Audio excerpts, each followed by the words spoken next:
Good morning. I'm Kelly Green, Minister of Emergency Management and Climate Readiness. I'm honored to be here on the territory of the Musqueam, Squamish, and Tsleil-Waututh peoples. I'm joined today by my colleagues, Minister Randy Neal of Water, Land, and Resource Stewardship, and Minister Ravi Parmar, Minister of Forests. We'll also hear presentations on current wildfire and drought conditions from Cliff Chapman, Director of Wildfire Operations, BC Wildfire Service, and Connie Chapman, Executive Director, Water Management Branch, Ministry of Water, Land, and Resource Stewardship. Today, we are providing an update on the current wildfire and drought conditions in BC. Over the past week, we've seen wildfire activity increase in several parts of British Columbia, with impacts being felt by people, families, and communities. Currently, there are 8 evacuation orders in place throughout the province due to wildfires. 7 of those orders are related to the Brunswick Wildfire Complex near Boston Bar. At this time, more than 230 properties are under evacuation order, and nearly 300 properties are under evacuation alert in the area of Boston Bar and surrounding communities. Approximately 280 people are being supported with emergency support services. I know that this is an incredibly difficult and uncertain time for everyone who's been evacuated from their homes. Having to leave your home is never easy. It means leaving behind your belongings and the place where you are most comfortable, and not knowing when it will be safe to return. To everyone who has been affected by these wildfires, please know that you are not alone.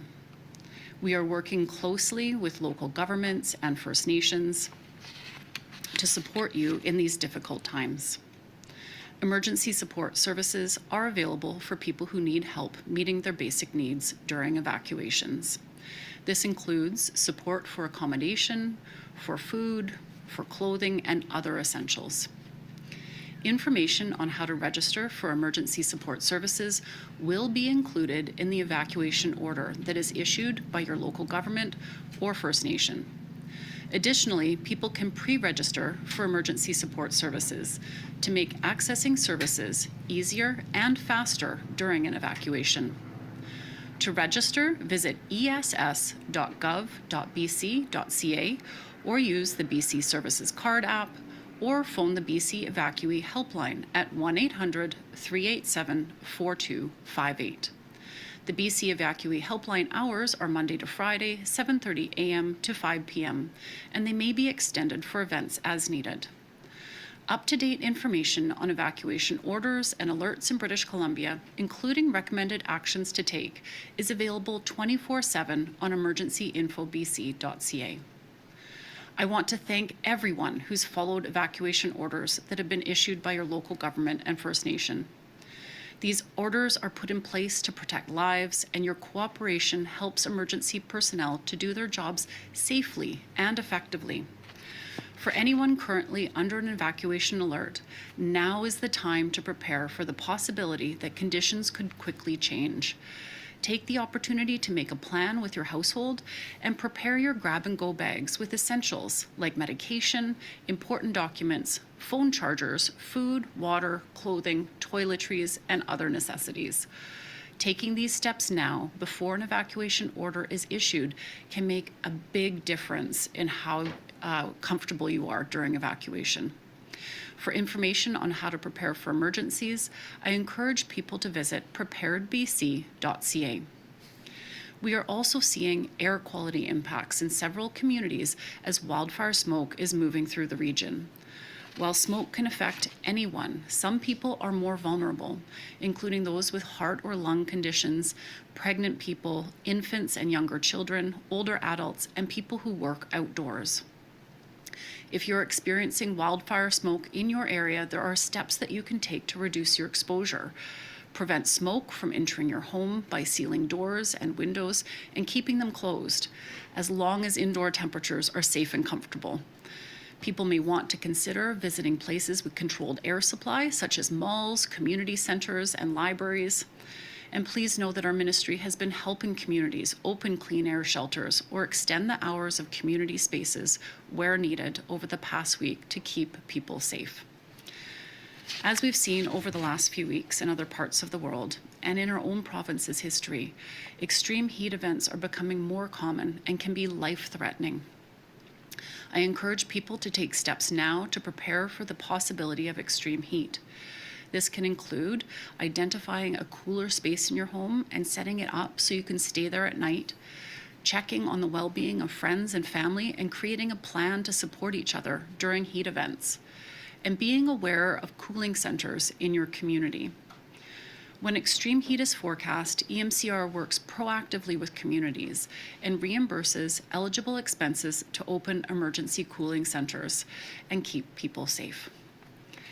During a heat emergency, check in with your local government or First Nation for the location of local cooling centers. This information is also available on emergencyinfobc.ca by accessing the mapping function. For extreme heat information preparedness, the province has created an extreme heat preparedness guide. It's available on preparedbc.ca. Now, before I turn it over to Minister Neal, I want to thank all of the emergency personnel who are working tirelessly to keep people in BC safe. That includes the BC Wildfire Service crews, local firefighters, search and rescue teams, emergency support services responders, local governments, First Nations, and staff from my ministry who are working around the clock to keep people safe. I know that the days and weeks ahead may continue to be challenging, but people in BC have proven that we are strongest when we stand together. And together we will get through whatever challenges this wildfire season will bring. I'd now like to turn it over to Minister Neal.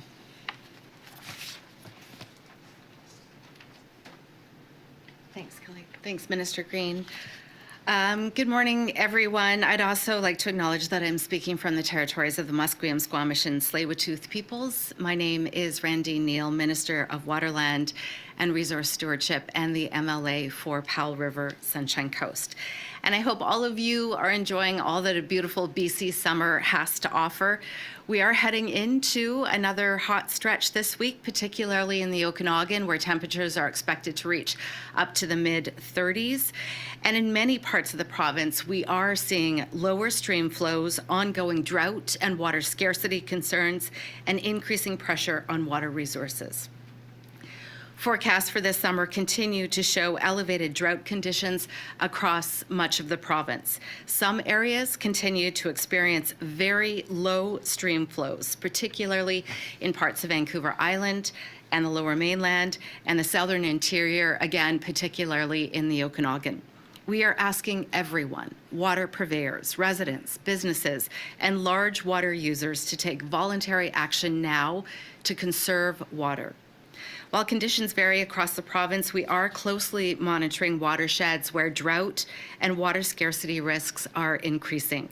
Declining stream flows and rising water temperatures place additional pressures on fish populations and aquatic ecosystems. And that includes record-setting lows being recorded for this time of the year in the Okanagan in particular. And this is why attention is being paid to watersheds, including the Salmon River and Bessette Creek in the Okanagan. Our staff continue to work closely with nations, local governments, industry partners, agriculture producers, and watershed experts to monitor conditions and coordinate responses. Yesterday, I spoke with a big group of farmers in the Salmon River and Bessette Creek area. This is something that we are all working on actively together, finding solutions for this summer and permanent solutions for every year thereafter. And I want to thank them again for their boots on the ground. They are so aware and so proactive. Thank you for being partners in this. When stream flows, however, reach critical levels and vulnerable fish populations are at risk, temporary protection orders remain available as a last resort. I know these decisions can have a strong impact on people, particularly farmers. We do not make these decisions lightly. Any decision to issue a temporary protection order is guided by science, local knowledge, and Indigenous knowledge. And it considers impacts on affected communities and water users, specifically for the agriculture sector and our farmers. They are only considered when voluntary conservation measures are not enough to prevent serious or irreversible harm to aquatic ecosystems in this province. Those measures are targeted, they are temporary, and they're designed to restore and protect critical stream flows as quickly as possible. The most important message today really is quite simple. What you do matters. Water is essential to our communities, our economy, our agriculture, our recreation, our environment. Water conservation measures and actions will help maintain stream flows, protect ecosystems, and reduce pressures on local watersheds in the weeks and months ahead. Water conservation is a shared responsibility with all of us. Small actions taken by a lot of people can make a real meaningful difference. We continue to strengthen drought monitoring and response efforts through the Drought Information Portal and the pilot water scarcity framework that provides more localized information to support communities and encourage early voluntary action. And over the last few months, we provided information and preparedness resources to water suppliers and license holders throughout this province, encouraging conservation before conditions become critical. These efforts, as I said, make a massive difference. Simple actions such as reducing outdoor water use, fixing leaks, following all the local watering restrictions can help conserve water and protect streams, rivers, and ecosystems. So I want to thank everyone again for doing their part. I would now like to turn it over to Minister Ravi Parmar. Thanks very much, Minister Neal. Good morning, everyone. My name is Ravi Parmar, and I'm British Columbia's Minister of Forests and Minister responsible for the BC Wildfire Service. Before I get into the numbers this morning, I want to join my colleagues and people across British Columbia in passing on our deepest condolences to the Sooke pilot, Nicholas Dale, who passed away while battling the Gold Mountain fire in Colorado. My deepest condolences go out to his loved ones, friends, and everyone in the aerial firefighting community who is mourning this tremendous loss. I know the community of Sooke very well, having represented it, and I know that they will wrap their loved ones and this family, Nicholas's family, during this very challenging time. I'd like to start by acknowledging the individuals, families, and communities who are being or have been directly impacted by wildfires this season, in particular the Brunswick complex of wildfires impacting the Fraser Canyon. Over the last week, British Columbians have watched this fire with concern. Families have had to pack up with little notice. People have watched smoke settle over their communities and wondered what tomorrow would bring. I want to recognize the resilience we've seen from communities across the Fraser Canyon. At the same time, I want to thank the hundreds of personnel working in very challenging terrain around the clock to protect those communities. They have been supported by heavy equipment, structure protection specialists, First Nations, local fire departments, and aviation crew, including 2 night vision equipped helicopter groups. I want to thank all of our personnel for answering the call. British Columbians are immensely thankful for your work. I also want to recognize Incident Commander Todd Flanagan and the leadership team that is managing this complex. Todd will be available to answer questions on our response to the Brunswick complex. As of this morning, there are 23 active wildfires across British Columbia. 5 new fires were discovered over the past 24 hours, while 8 fires have been declared out in the last 24 hours. I would also like to share that effective noon on Thursday, July 16th, Category 1, 2, and 3 open fires will be prohibited across much of the Coastal Fire Center. What this means is starting Thursday, there will be a campfire ban in coastal British Columbia, excluding the Campbell River, North Island Central, Haida Gwaii, and Sunshine Coast forest districts. For more information on these prohibitions and others across the province, I encourage you to download the BC Wildfire app. When people see smoke in the sky, it's natural to ask how wildfire seasons compare to past seasons. And while it's too early for a full comparison, I do want to share some stats with you.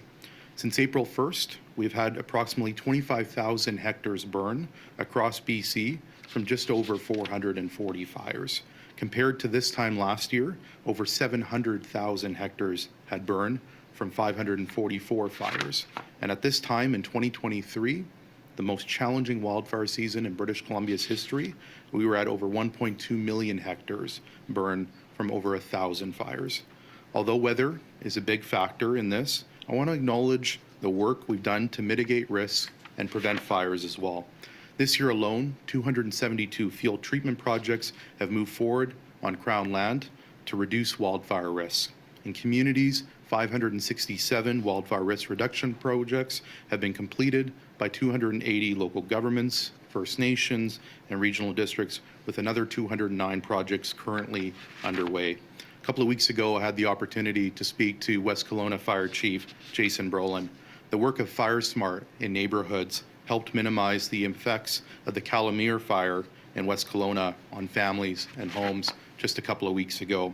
We know that Fire Smart is crucial to countless communities, and it's why I'm bringing an all-of-society approach to developing an active forest regime for British Columbia. We know that response matters too. Our investments in the BC Wildfire Service are delivering results. This year, 94% of all reported wildfires have been extinguished. That's 420 wildfires declared out, with 388 of them kept under 5 hectares in size. I want to thank all British Columbians so far this season. You have submitted more than 4,500 wildfire reports through the app and on our call center. Your early detection has been pivotal to our success. As we head into the hottest weeks of the summer, I am grateful for all of our work to date. But let me be very clear. We cannot be complacent. We are heading into a period of dry weather, wind, and storms, with high potential for new fire ignitions across the province, including starting later this week. Although we have done lots of work on the front end and we are having a more manageable season to date, we must be prepared for new ignitions. It only takes one lightning strike, one careless decision, one spark. It's why every British Columbian has to play a role. Respect fire prohibitions, follow local restrictions, and be fire smart. Keep you and your family prepared with a go bag and an emergency plan in place. With what may come, this is not the time to get comfortable. Stay vigilant, and I want to be absolutely clear about one thing. If there is an active wildfire, keep your drone on the ground. Don't launch it, don't test it. When your drone goes up, our aircraft must come down. That means aviation crews are grounded when they could be supporting operations. If you interfere with wildfire operations, you are part of the problem. It's reckless, it's legal, and frankly, it's stupid. The same goes for recreational boating. If you see aircraft working on a lake, stay clear. The fastest way to stop a wildfire is to let the professionals do their work. I'll leave you with this. While I'm encouraged where we are today, with the forecast to come, we cannot let our guard down. Let's stay informed, let's be prepared, and of course, let's stay fire smart. Because while the Wildfire Service is ready for the rest of the season, we all must be too. I'll now invite my colleague Cliff Chapman to share an outlook on the days ahead. Cliff.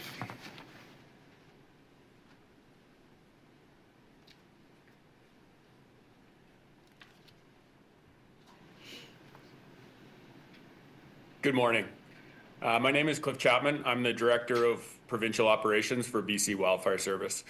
I join you today from the traditional territories of Tecumloops de Secwepemc in Kamloops out of our Provincial Wildfire Coordination Centre. And I'm here to provide a very short but a very important update to the province of BC about what we're expecting in the next 24 to 48 hours in terms of our fire season, in terms of our fuel conditions, and in terms of the potential for wildfire impacts, in particular in the southern 2/3 of the province.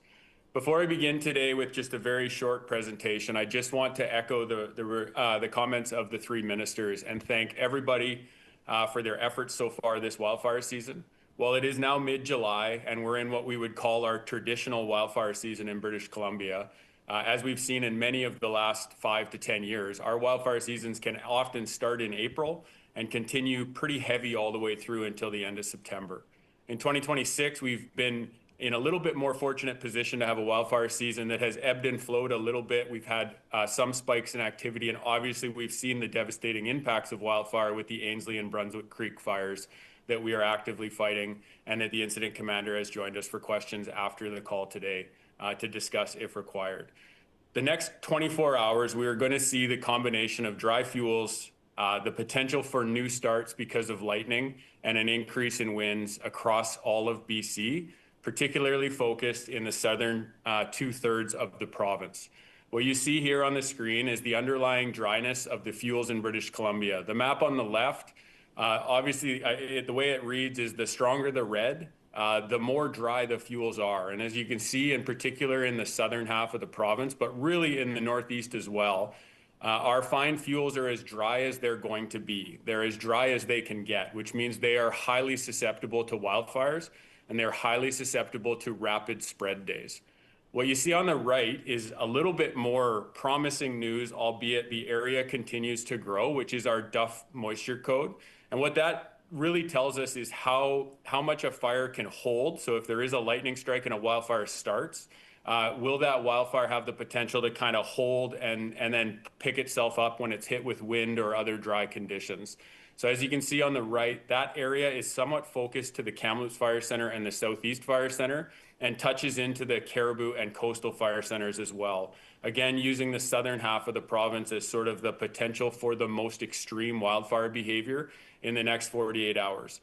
One of the things in BC Wildfire Service that we particularly focus on is that when the conditions are dry, as they often are in our summer months in July and August, there needs to be that potential for ignitions. So how do fires start? As we've discussed on previous calls, our wildfires are usually about 60% started by lightning.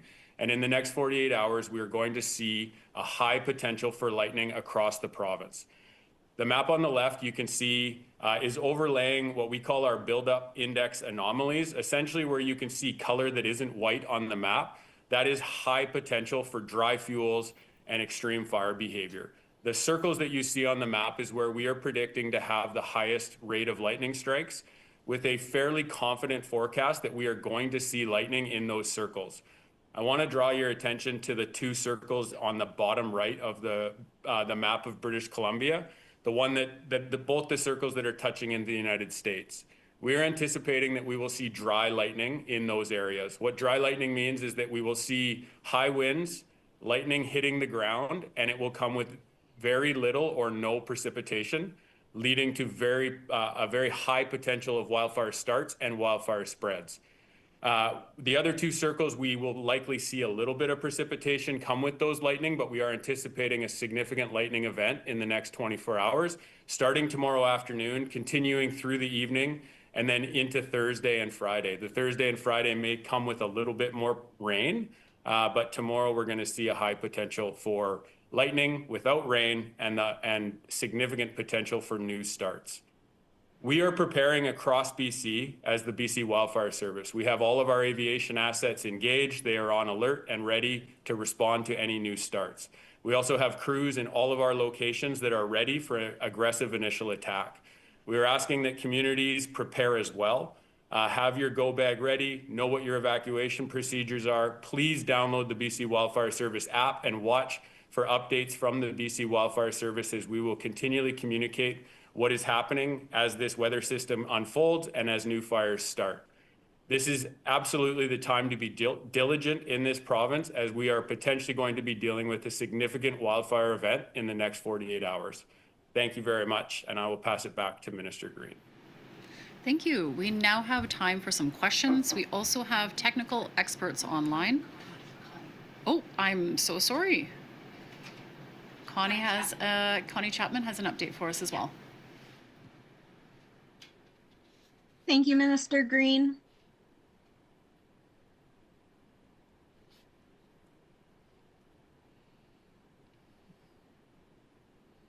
Wonderful. So I'm Connie Chapman. I am the Executive Director of the Water Management Branch with the Ministry of Water, Land, and Resource Stewardship.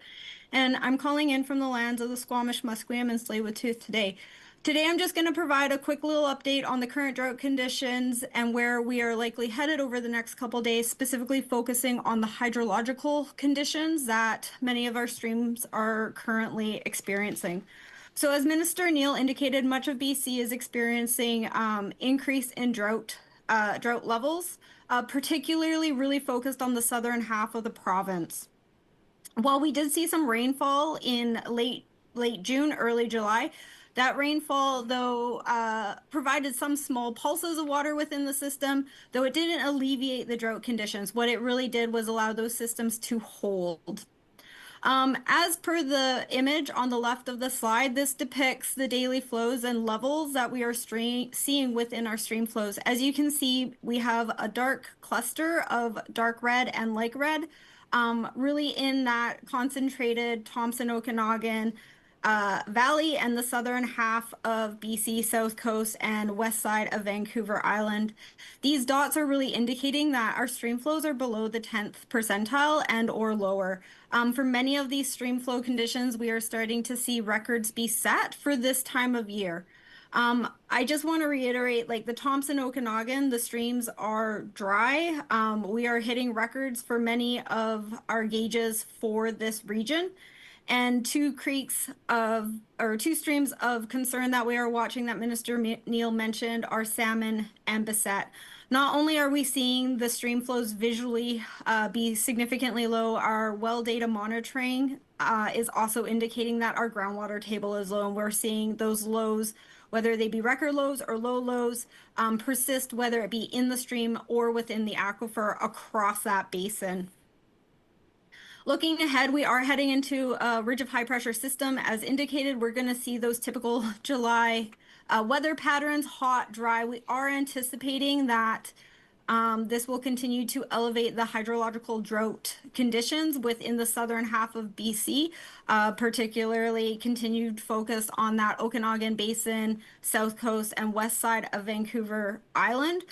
This will likely increase our water scarcity risk and increasing the pressures on the aquatic ecosystems and the fish populations throughout these watersheds. So as Minister Neal has indicated, it is time that we just have a look as to how we're utilizing the water, when we're utilizing the water, and keep those conservation measures in the forefront of our minds and to action, as we do want to be able to see healthy aquatic ecosystems. And with that, I will pass it back to Minister Green. Thank you. Thanks so much. We have time for questions. We also have additional technical experts online, including Kevin Dunbar, Executive Director of Provincial Response and Recovery Operations with the Ministry of Emergency Management and Climate Readiness, Dr. David McVie, a Senior Scientist and Public Health Physician at BC Centre for Disease Control, Jeremy Oaten, Director of Emergency Management for the Ministry of Agriculture and Food, and Todd Flanagan, BC Wildfire Service Incident Commander in the Brunswick Complex. Okay, thank you for joining us today. For the media on the line, please press *1 to enter the queue. You'll have one question and one follow-up. We will start with the questions in the room. For the reporters, please state your outlet. You'll have one question and one follow-up. Go ahead. Hi, this is Ashley from CP. This is a question for Minister Neal, if she doesn't mind, about the water conservation expectations. You've talked about how you're hoping people will conserve water. I'm wondering if you could articulate what the threshold is for when actual restrictions would be put in to conserve water. Minister Neal? Thank you. Really good question. So in many cases, the local water purveyors, like the municipalities, have those rules. So as you heard today, Metro Vancouver is going back to a stage 2, but in Vernon, for example, in the Greater Vernon water area, they're up at stage 3, which is a significant reduction for the amount of water that farmers, for example, can use to water their crops, up to a 70% reduction. So we do encourage everybody to listen to what their local water purveyors are telling them and where the restrictions are set. And in cases where we have to look at issuing a temporary protection order, for example, April. Those are times when we work really, really closely with the agriculture users in the area, with our scientists, with our data, and look at the numbers to determine whether or not there is sufficient water in there for the juvenile salmon at this point to either swim out of the stream safely, and then later on in August and September, if there is enough water in there for the salmon to return to those streams. So that is kind of the levels that we use before we issue any of those, but everyone in the area is really well aware. And I'll just ask Connie if she has anything to add to that. Thank you, Minister Neal. What I would just add is that the data is showing us that the stream flows are extremely low. And so this is the time where if you are hiking in the woods, traveling, or looking for that water to play in, you are going to notice that the flows are low. They're lower than what we normally see. And so this is where, as Minister Neal indicated, where those water conservation measures really come into play. And so looking for those water purveyors, whether it's local governments, private entities, or if you're drawing water from, an individual well, to really look at how you're using the water and to think about how maybe water conservation can play into those daily sort of habits, just to ensure that we don't get into those critical situations that Minister Neal indicated when we need to consider using regulatory action under the Water Sustainability Act, which has a greater impact on everyone within those areas. So what I will just finish with is the data showing us that the stream flows are low, particularly the west side of Vancouver Island and the Thompson Okanagan areas. And this is where we are looking for everyone to kind of just have that critical lens as to how they're using water, whether it be within a water or an area where water is provided by a local purveyor, or if you are pulling water directly from a stream, a well, with a water license issued under the Water Sustainability Act. Do you have a follow-up? Yeah, I'm just wondering if you could, either of you could expand a little bit more on what your expectations are for large companies and businesses that use water for non-urgent purposes. I'm thinking like golf courses, things like that. Is your expectation that businesses like that don't use the amount of water they would normally use if we weren't in this situation? Yeah, another really good question. In terms of, again, most golf courses fall under the purveyor of local governments, and it's up to local governments to make those decisions. We're here to offer guidance where we can. Another example, and I think it's a really good example, is Vernon is one of the towns that really leads the province in using reclaimed water. So, for example, all of the golf courses in the Greater Vernon Water District, which is a lot of really great courses like Predator Ridge, they use reclaimed water. And so that does not affect the drinking water at all, and they're looking to really expand that. They're working with the Ministry of Environment right now to expand the use of reclaimed water for other uses, to really be able to conserve and save that drinking water for people. And Connie, did you want to say anything more on that? Minister Neely covered that well. The only thing I would add is that many of our local water purveyors are backed by what we refer to as storage. So they have reservoirs that have water in it that can last a number of days. And all we're asking is to have those critical looks at what that water storage looks like into the fall, as if we experience a season where we don't get those fall rains or that replenishment, that we want to be able to ensure that we have that sustainability to meet the basic human needs and to be able to, support those flows required in the streams for the aquatic ecosystem. Next question. Troy with CBC. Just looking for an update on the Brunswick fire complex.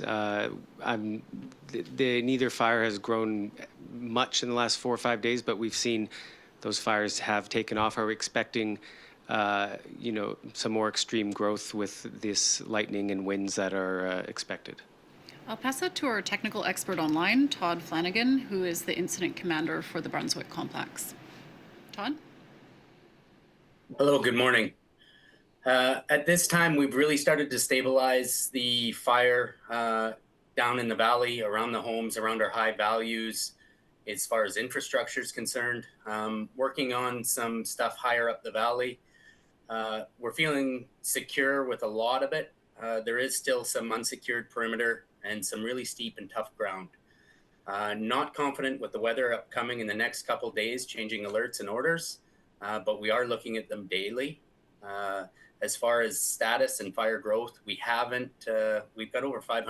around 500 people today working on the fire line. So we hope to not have a lot of growth in the next few days or at all. However, saying that, there is still a lot of unchecked fire perimeter. So the next 2 days will be the tell where we can go with containment. I am hesitant to ask this because I don't want to jinx it, but we're talking about, a bit of a better fire season up to this point. What is the main reason for that? Is it just less lightning strikes or the public using better fire behavior? Where are we at with maybe the main cause for a bit of a better season to now? Cliff.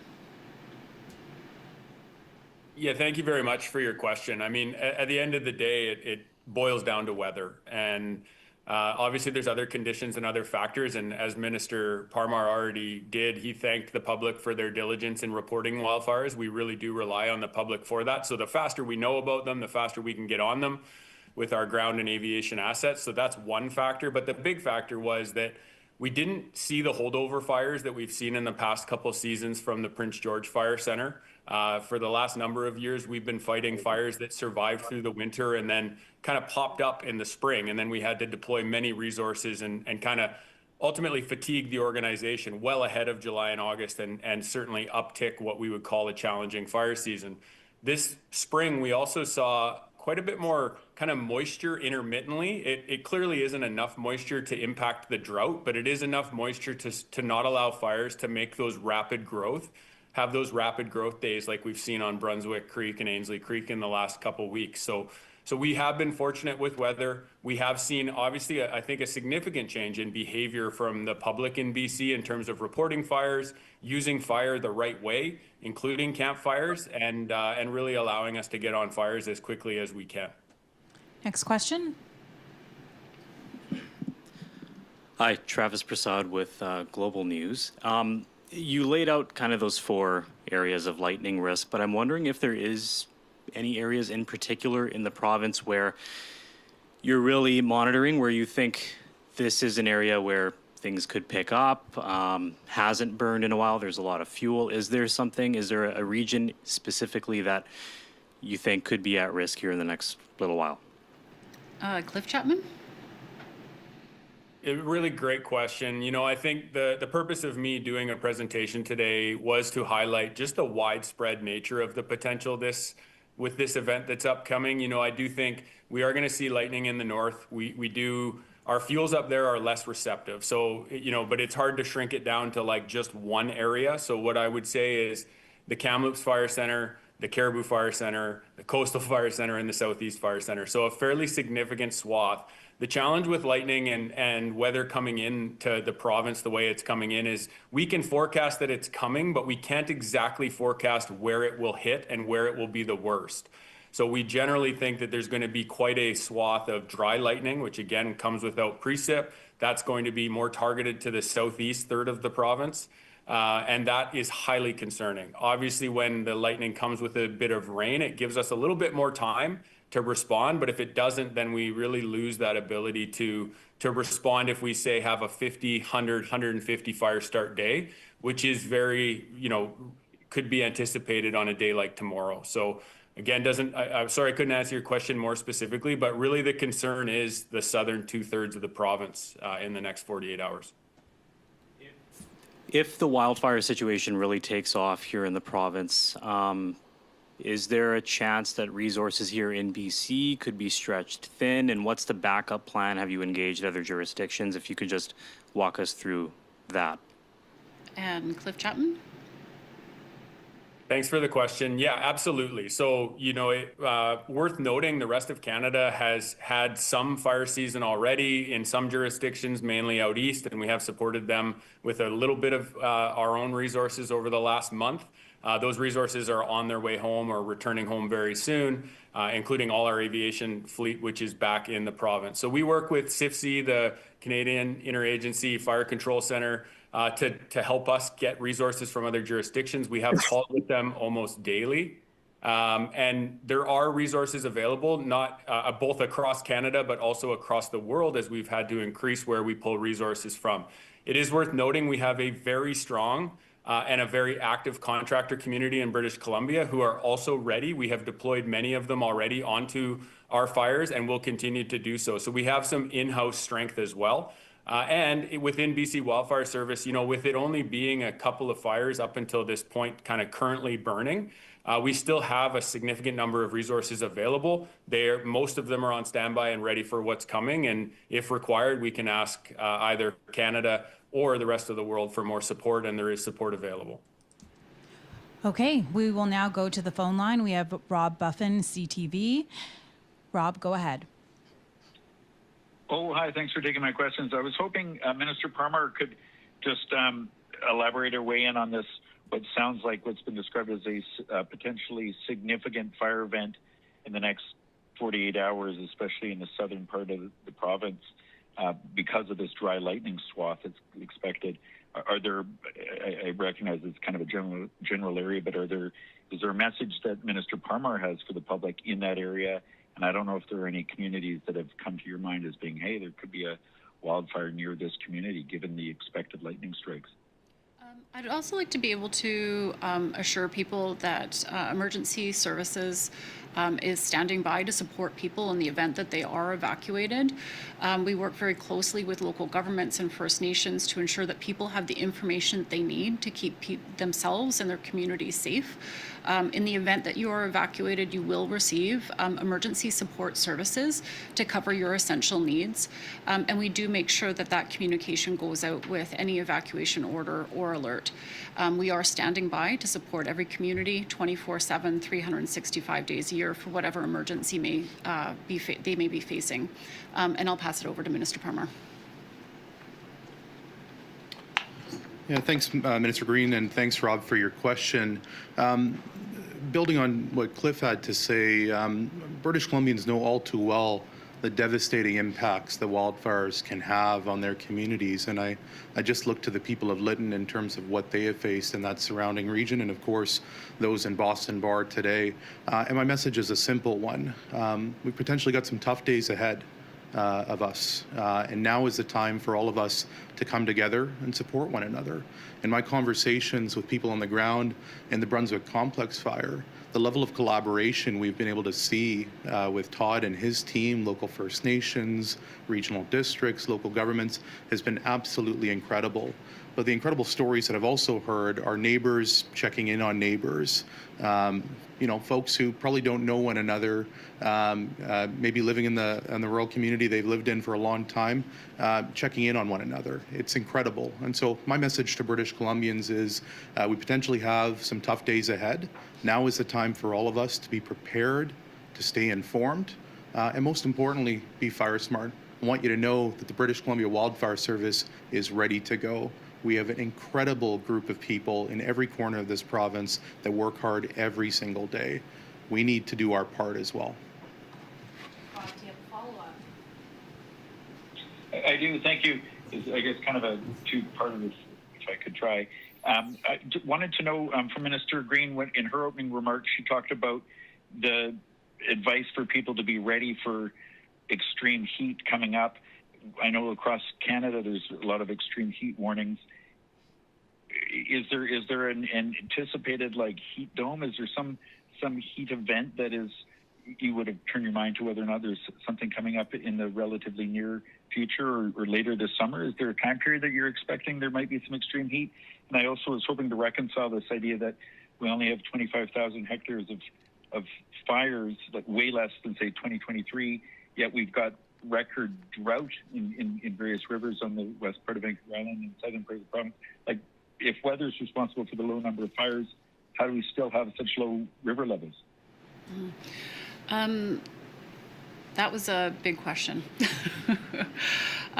So in terms of extreme heat, it's too soon to tell whether we'd have something as extreme as a heat dome, but we do know that we're expecting a period of elevated temperatures, and people can have sensitivity to those temperatures if they're medically vulnerable, if they're very young, if they are an older adult, and being prepared for higher temperatures is important for for your safety and well-being. And so I'd recommend people to go to preparedbc.ca. There's a number of different guides for different kinds of hazards, one of them being extreme heat, to understand how you can best protect yourself and your family in the event that we are having higher temperatures. Particularly being able to have a safer, cooler place during the day or evening to have that respite is important, and that's why we work with local governments to make sure that those spaces are available. Our next question is from Mark Page, Black Press Media. Mark, go ahead. Hi, thanks for taking my question. Just got a question for a colleague from the Fraser Valley about the Boston Bar area. So from what I understand, there is residents in the area are receiving notices from the SVRD that they're going to start creating a large fire break that might help with this fire that's currently, fire activity is currently there, but it is more sort of geared towards preventing future fires. Maybe is there any, excuse me, is there anything that either Mr. Parmar or some of the BC wildfire officials can share about this fire break and how many how many property owners this could impact? I'll pass that along to Todd Flanagan. Good question. So as part of our action plan, what we've decided to do is to loop around some of the communities that are just on the edge of the fire itself on the northern flank and the eastern flank. So kind of around the community of Canyon Alpine and even Boston Bar. And so it's just contingency planning at this time. What we are looking to do is just to have roads identified and a drivable road, just in case we do have a spark cross across the highway or any kind of spot fires, we've got response available. The partnership with the regional district worked really well in notifying all community members what our intent was to not try and not scare the public. Mark, do you have a follow-up? Yeah, I have a question about this. The map from one of the slides, the lightning risk in the coming days slide, and forgive me if some of this was gone over, but I see obviously the circles where the lightning risk is going to be, and then we've got the colors, that range from green to yellow to red. Now, the colors seem to represent the BUI anomaly. Maybe would you be able to re-explain that? And from what I'm seeing, it sort of shows that the areas with the most risk are those where you've got the big circle and then you've got the dark orange. Is that sort of the correct assumption there? I'll pass that along to Cliff Chapman. Yeah, thanks for clarifying. You're absolutely right. So the buildup index is sort of, I guess in simple terms, it is a combination of temperature, relative humidity, and rain or lack of rain within the system coming together to kind of define how fires will start and how receptive they will be to that, and then whether or not they will spread after they start. And so those areas on the map that were underneath the circles that were dark red, that is what we would call is our highest area of concern or has the highest potential for explosive fire behavior. That doesn't mean that there aren't pockets elsewhere in the province, including in the north, where a fire can start and spread. So I just want to be very clear that there is potential across the province. Obviously, there's a higher potential where you saw the darker hues of red on that lightning map. And those circles are where we believe we have the strongest chance of lightning, but the lightning could hit anywhere in BC as these systems move through, predominantly in the south, but have the potential to be in the northeast. Also worth noting, we have had a lot of lightning in the northeast over the last couple of weeks, and we haven't seen ignitions and we haven't seen widespread fire starts. So that does speak to the conditions in the northeast, that they're a little less receptive than what we're speaking about in the south right now. Our next question is from Peter Mitham, Country Life in BC. Peter, go ahead. Thanks. Probably a question for Minister Neil. Just, I know you've been paying attention to the situation in Southern Interior and the Salmon, Bessette Creek areas. Could you expand on the discussions that were taking place with those farmers and when the likely time frame is for imposition of fish protection orders based on what you're seeing in the streams? Minister Neil?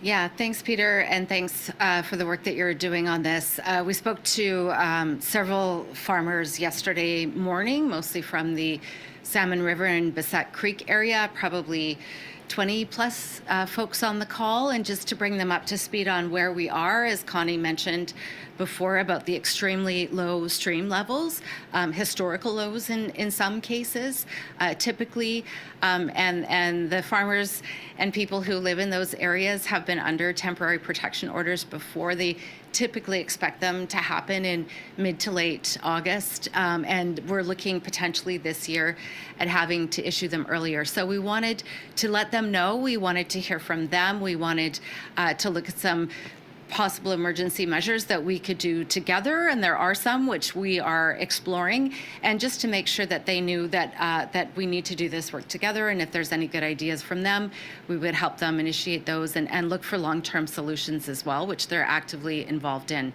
So at this point, what we're really hoping is that everybody does as much as they can to voluntarily reduce their consumption of water, understanding that there are some important dairy and corn crops there as well. And then we can delay that any orders or possibly not issue an order at all. But we just wanted to make sure that we were all on the same page so we can do this work together. Peter, do you have a follow-up? Yeah, well, sparking off the discussion of long-term solutions, that seems to be a long-term discussion we've been having in the province. I know BC cattlemen have been looking for long-term solutions for water storage. What kind of long-term solutions are you looking for the growers in the Bessette and Salmon River watersheds? They have done, again, really good questions, and this is an issue that's been happening to them since 1987, so I understand that looking at those long-term solutions are incredibly important.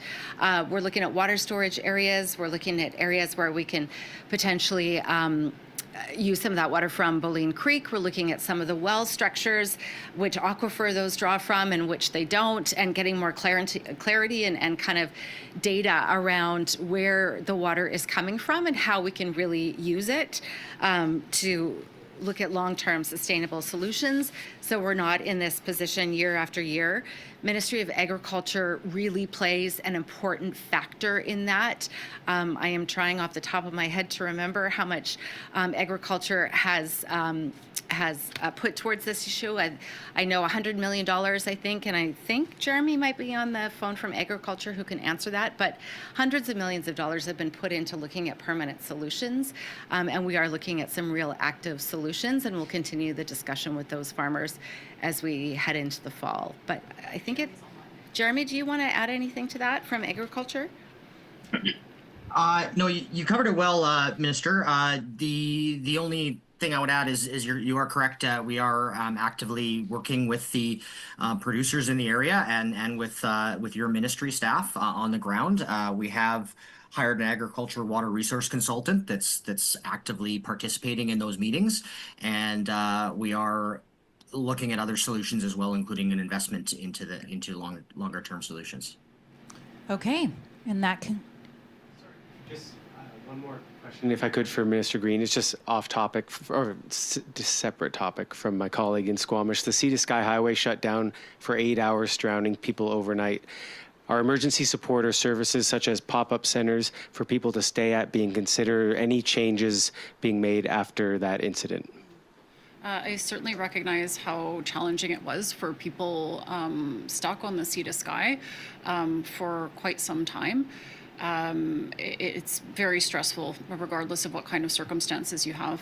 That's why we always recommend that folks have a grab and go bag in their vehicle as well as their home, so that you have that short-term supply to make you and your traveling companions more comfortable in the event that there's an unexpected difficulty in arriving at your destination. I would refer additional questions about the Sea to Sky to the Ministry of Transportation, and also recommend that folks check Drive BC before they set out on a road trip. Okay, that concludes today's event. Thanks so much.